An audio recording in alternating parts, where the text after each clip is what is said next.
As we gear on towards the start of the NBA season, we start to look at the sort of teams that we think will make the playoffs and the teams that we think will be in a position to make it. So this year we do have the play-in tournament, so 10 teams will have a chance of possibly making the playoffs and making their mark as a team that will be able to make the postseason. So starting off with the Eastern Conference, I just wanted to take a look at the 10 teams that I feel could make their impact in the East and possibly make the playoffs, and then from there work their way into a championship. So I'm just going to be ranking the 10 teams that I think will be in a position from at least to make the play-in and then to be at least the number 1 seed that will be an active member of the NBA playoffs. So starting on number 10, I have the Orlando Magic. While they did make the 8th seed last year, I feel that they have had a lot of injuries concerning people like Jonathan Isaac, and the team hasn't really improved on a massive end. Last year they had a record of 33 wins and 40 losses. They finished 11th in defensive rating and 23rd in offensive rating. While they did lose DJ Augustine and Wes Iwundu, they did bring in the likes of Cole Anthony and Dwayne Bacon. So the most important thing for the Magic going into the season, I feel, is the fact that players like Markelle Fultz and Mo Bamba, as 2 of the better young players that they do have on the team, will have to improve their skills upon the team and their impact and the things they bring into the team to keep this team from going into mediocrity and we're just standing where they are. And while I do think that is possible, Markelle hasn't been exactly the best prospect that we've seen in a while and hasn't really improved upon what we've seen. He is pretty much a score-first guard, and he isn't that great facilitator, but he is a active triple-double threat and does play well considering the things he done. Last year he had a average of 15.7 points, 6.7 assists and 4.3 rebounds. But one of the things that was most important for him was improving upon his free throw shooting at 73%, which was something that we just clearly didn't see in his short time, well, possibly injured, at the Philadelphia 76ers. So him having another full healthy season could be something of interest for him. Bringing in a player like Cole Anthony could be important again, with him playing the backup point guard position. While he did shoot 34.8% at the 3-point line while playing at North Carolina in college, he is a really good score-first guard, and he is able to use his physicality and his speed and agility to get to the line and get to the rim where he can score. But the problem with Anthony is that he is quite short for a guard, and that can bring up problems where it can make him a possible mismatch on the defensive end, especially with him being a rookie who hasn't had a lot of chance to play in the summer league or a chance to really expand his skills on a full NBA team basis. It will be interesting to see how his game translates on such a short time period. Meanwhile, coming in at number 9, I have the Atlanta Hawks. With the Hawks, they finished with a record of 20 wins and 47 losses. They finished 14th in the Eastern Conference. But with a team like this, while they did finish with such a bad record last year, the pickups that they did have in the off-season and during trades last year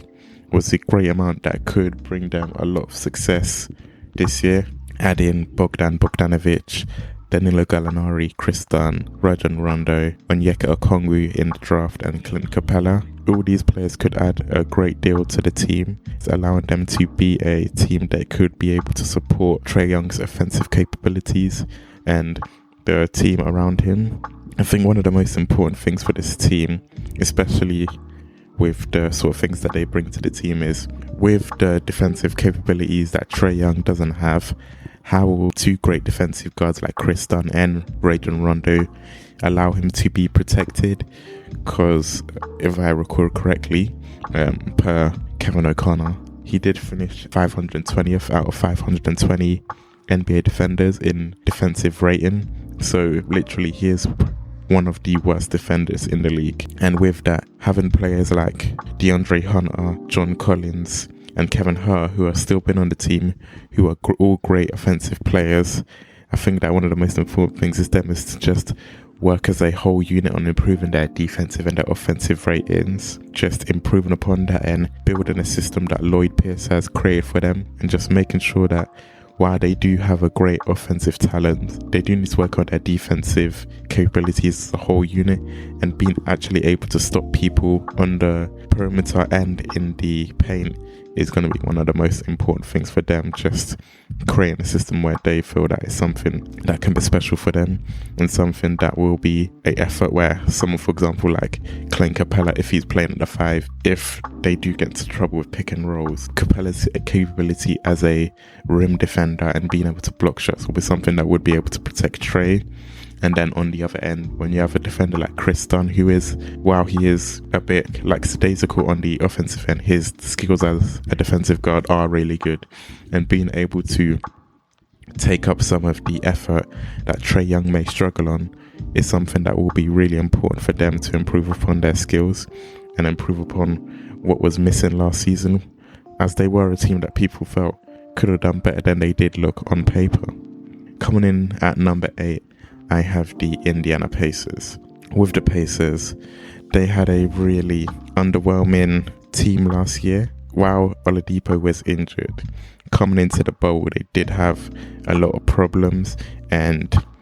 they did have a lot of things that just didn't seem right. Nothing was clicking. And when Oladipo did come back, he didn't come back the same way that everyone expected him to be.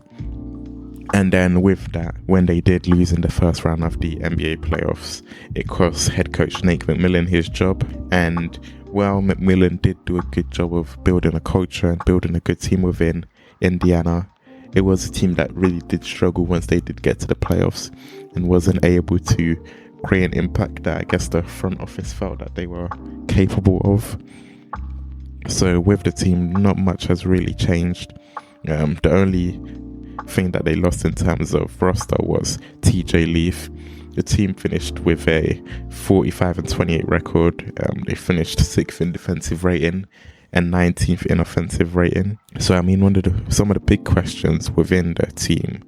in terms of this year is how will they improve upon with the addition of Nate Bjorgen, and how would they be able to play with players such as Domantas Sabonis, who did make an all-star team last year, and how will Oladipo come back in a full healthy roster, especially for the fact that someone like Jeremy Lamb did hurt his ACL last year. How will you come back with that, and how will Oladipo come back from his injury as well? So with the Pacers, they just need to work on how will they work within a new system. Is there anything new that they can bring to the system that will change this style of play for their team? As a lot of people have surmised that with a team like this, we have seen everything that they are capable of, and they have reached their ceiling within a team. But when a new coach does come into a system, a lot can change within that, and it will be interesting to see what they can do within a new system and a new coach herding and a new coach being their leader. In 7th place, I have the Washington Wizards. With the Wizards, they had a interesting offseason to say the least, losing John Wall while bringing in Russell Westbrook and drafting the highly touted European prospect out of Israel, Denny Advia.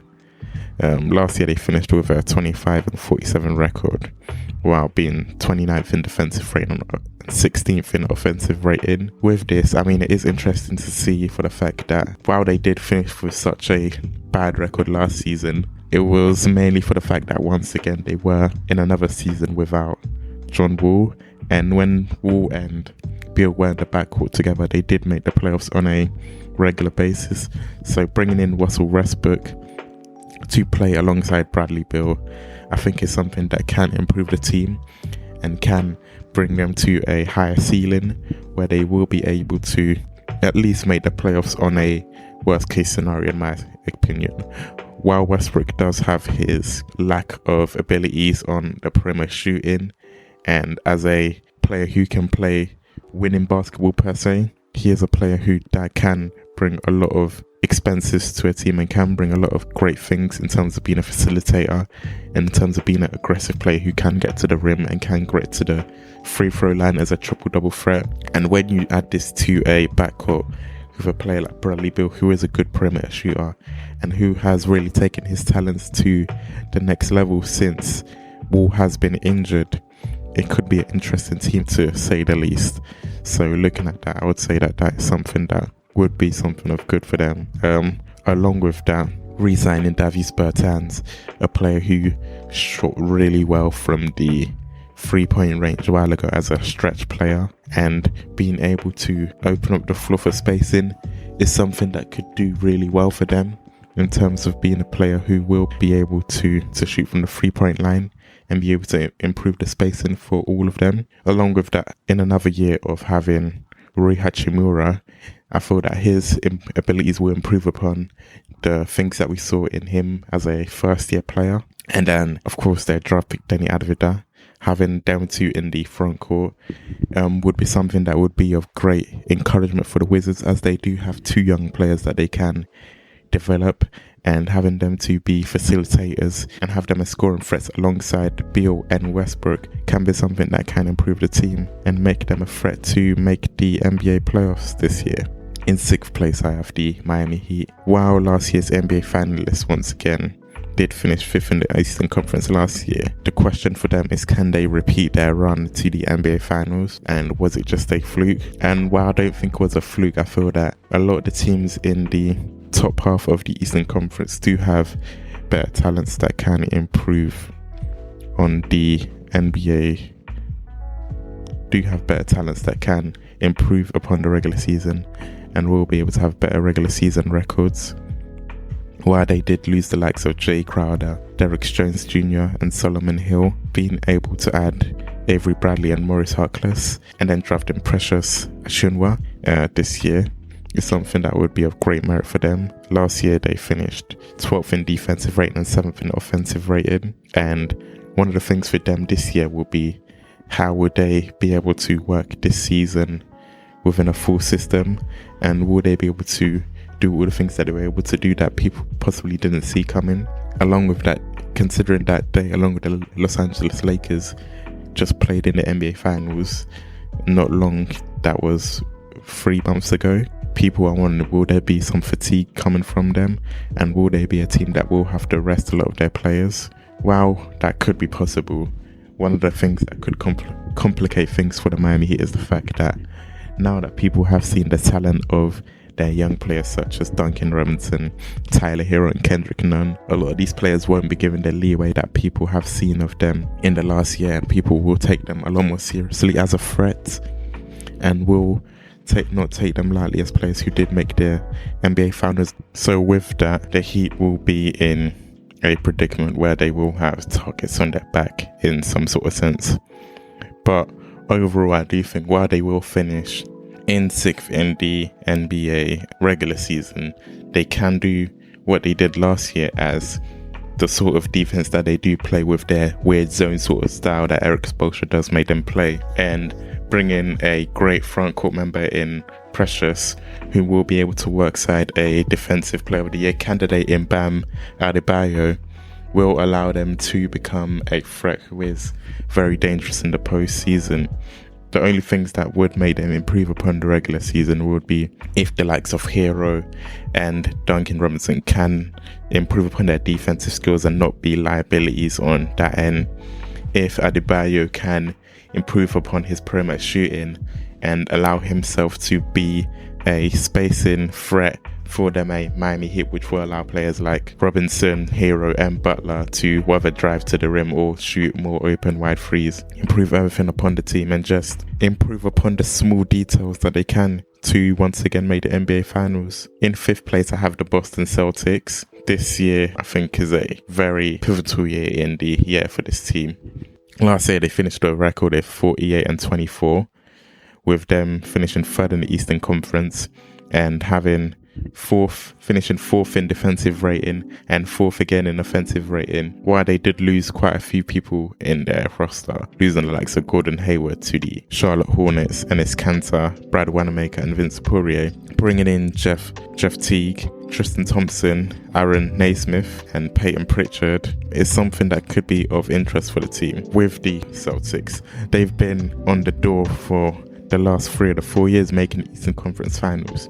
and losing to whether it was the Miami Heat or the Cleveland Cavaliers. They've just been that one step away from making the NBA Finals with the young core that they have. So with this year, I think that the question for the Celtics is just, can they finish the job off and can they be that team that everyone sees them as that young threat that will be able to not this time shock the world, but do what they've done before and just improve upon the skills that we've seen that they have and that they are capable of. With that team, while they did lose Gordon Hayward, bringing in the likes of Tristan Thompson and Jeff Teague can allow them to be a more well-rounded team in terms of actually having a center who is a vertical threat and a shot blocker and a defensive rock in the center position, and then bringing a playmaker like Jeff Teague who, coming off the bench, can bring a lot of defensive capabilities and offensive playmaking for the team. The likes of Marcus Smart, who has improved upon his offensive threat, once again will be a defensive rock in the backcourt. And the improvement of Jaylen Brown, who could possibly make an all-star team this year, will be important for them. Along with that, the growth of players like Romeo Langford, Grant Williams, and the Time Lord Robert Williams will be important for them to improve upon the things that we saw from them last year, as one of the problems that people did see them as was the depth of the team, and they weren't able to have strength in numbers when the likes of Tatum, Brown, and Kemba were coming off the bench. Along with that, speaking on Kemba, one of the problems that people have seen is that Kemba has had a lot of injuries during his time in Boston, and if he is able to stay so healthy, that will be of extreme importance for the team and allow them to have some threats where Tatum won't be double teamed or Brown won't be felt like he is taken advantage of on the offensive end when one of them does step off the court and they are on the floor just with Walker. And meanwhile, one of the biggest questions for the team is how can Jason Tatum take on this role as being the face of the franchise as a extremely young player who, while he did start off pretty young, he is only 22 years old, and with this it is important for him to just take on the mantle of being this face of the franchise player and being a player who, if he is a primary scoring option, what can he do with these sort of tasks that are asked of him, and will he be able to be like the likes of a main superstar like a Giannis, like a Kawhi, like a Luka, or like a LeBron, that will be able to deliver not a championship but at least take them to the NBA Finals as the main offensive threat, and being able to be the guy who, when it comes down to it at the end of the games, like we saw in the series against the Heat, can he take over and be the person who will win games for them? In fourth place, I have the Toronto Raptors. With the Raptors coming off the hangover from their championship year, while they didn't exactly, I would say, disappoint with the loss of Kawhi Leonard, they weren't able to reach the expectations that were expected of them of possibly a conference finals at the minimum. But with the team, they do have a lot of capabilities. Re-signing Fred VanVleet into a long-term contract will be something that will be of great merit for them. And while they did lose their two rocks in their championship year from the front court, Marc Gasol and Serge Ibaka,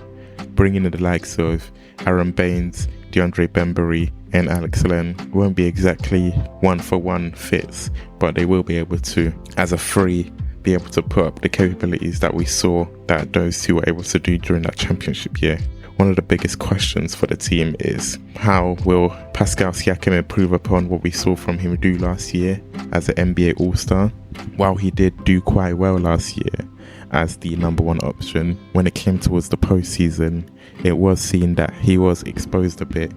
in the fact that people were aware of what sort of moves could he do and what he was capable of as a threat, and will he be able to improve upon his skill set to become a more versatile offensive threat,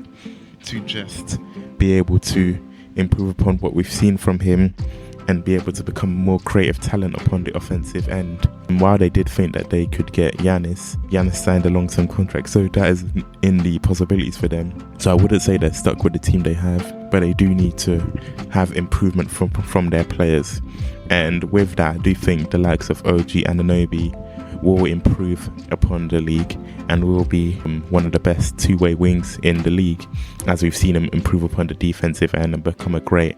defender. I think that on the offensive end, we will see a bit more from him. Along with that, someone like Norman Powell will be able to improve upon some of the inconsistency that we saw from him and improve upon the skills that we saw and improve upon some of the offensive skills that we did see him do within the NBA playoffs. Along with that, another player that I feel that could be a breakout player for them will be a Chris Boucher. With a player like him, slowly but surely his playoff and regular season minutes have improved within the team.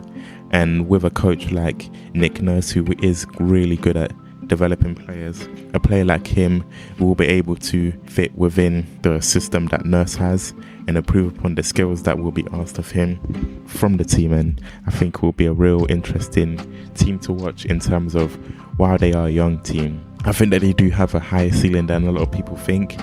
and they could be a very good underdog to pick if you do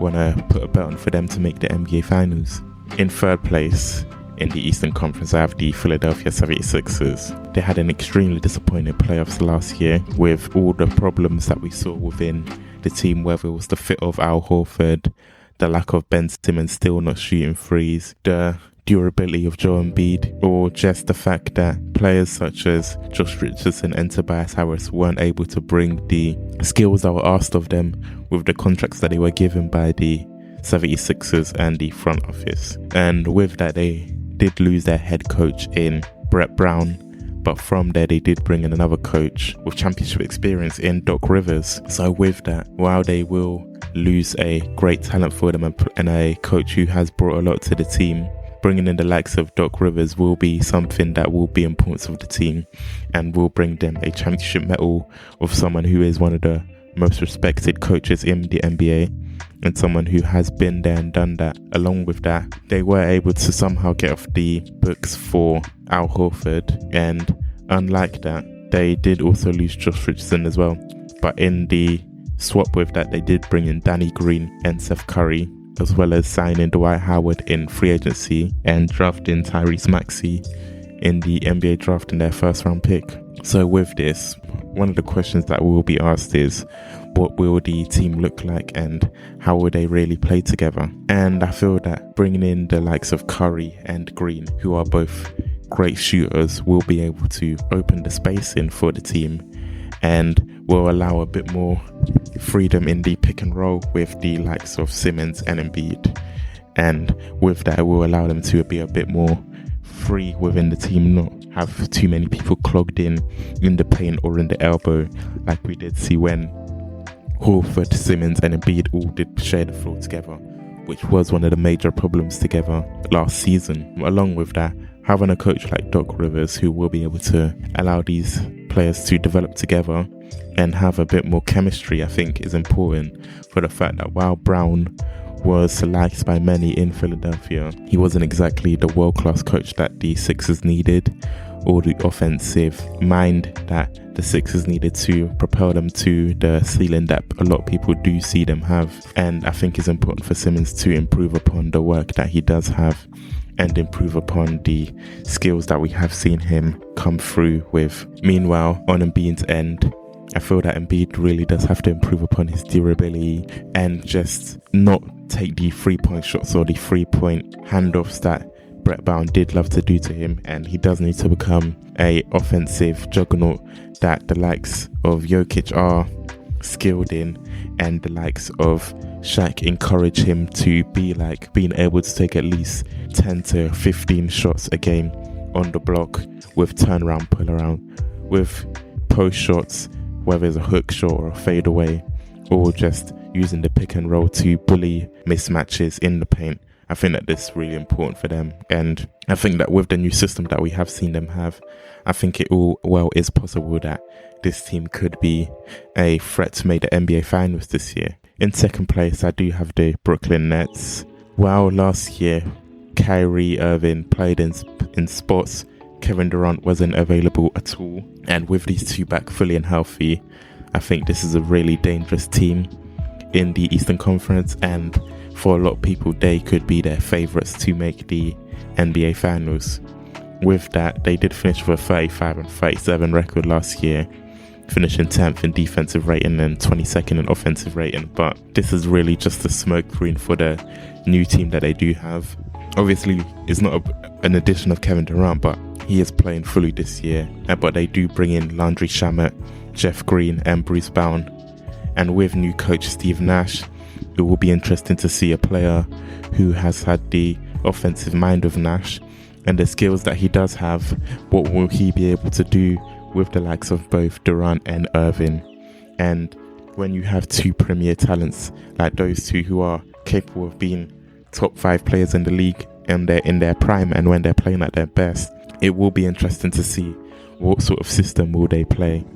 what will they be like, and how will they really be as offensive talents. Along with that, with the additions of Irving and Durant playing alongside the Brooklyn Nets normal cast of LeVert, Dinwiddie, Joe Harris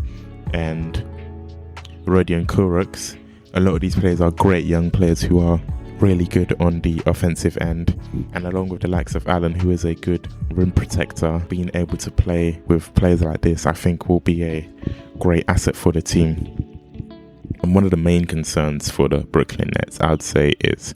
how healthy is Kevin Durant going to come back, and will he come back with the threat that people expect him to be? And if he does, I think that it will be a great asset to the team, and it will be one where he's considered to be an MVP threat for the Nets. And that's why I think that they will probably be one of the better teams in the Eastern Conference, and will be, by at least March or April, a lot of people's favourites to make the NBA Finals and to just improve upon everything we've seen from them. In first place in the Eastern Conference, I have the Milwaukee Bucks. Once again, I think the Bucks will have the best record in the Eastern Conference. And with Giannis signing his Supermax, that has taken a lot of doubts away from the team and taken a lot of attention that would have been there during the season from the media, and has given them a lot of freedom to allow them to be a talent where all have that much suffering, where people will look at them as a team who will give them a lot of situations where they are just always being asked about Giannis' free agency and always being asked what's going on with Giannis, what's going to happen to him, what's going to happen to them. With that, bringing in the likes of Drew Holiday and Bobby Portis, Torrey Craig and DJ Augustine will be an interesting addition to the team, with the likes of Holiday being a great backcourt defender who has been able to cause problems for guards when he's defending them, especially with the fact that when we saw them in the postseason last year playing against the Heat, when they weren't able to stop the likes of Hero, Robinson and Butler, that did cause a lot of problems for them and did make them a team that was almost redundant in the way that a lot of people did see what was coming and were able to stop that threat. So with that, it is something that they do need to improve on and just need to see where their skills can take them. Along with that, while Giannis has been the back-to-back MVP, he has struggled in the postseason with his lack of a perimeter shot, with teams being able to clog the paint and being able to stop them dead on and just block off the talents that we have seen him show during the regular season. But with that, the